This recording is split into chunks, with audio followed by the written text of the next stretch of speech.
Perform the indicated operations and simplify. Assume all variables are positive.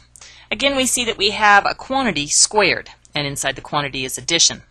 So if you want the square root of x plus 5 square roots of y squared, the best thing to do is to write it twice. Don't ever distribute exponents when there's adding in the inside.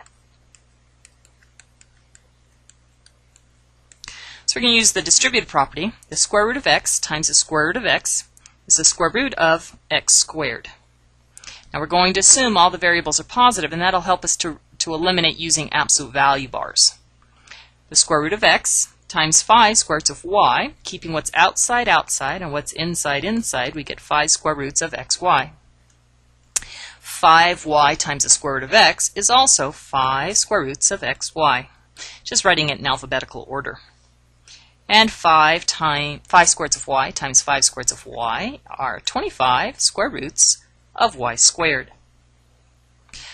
But recall, the square root of y squared is just y, and I don't need the bars because I'm going to assume it's positive.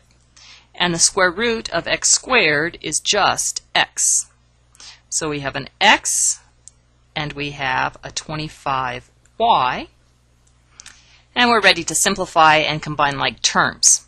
And you see here in the middle, our 5 square roots of xy added to 5 square roots of xy are our only like terms, adding what's on the outside, the coefficients, and then we leave the rest of the problem, x being added to that, which is being added to 25y.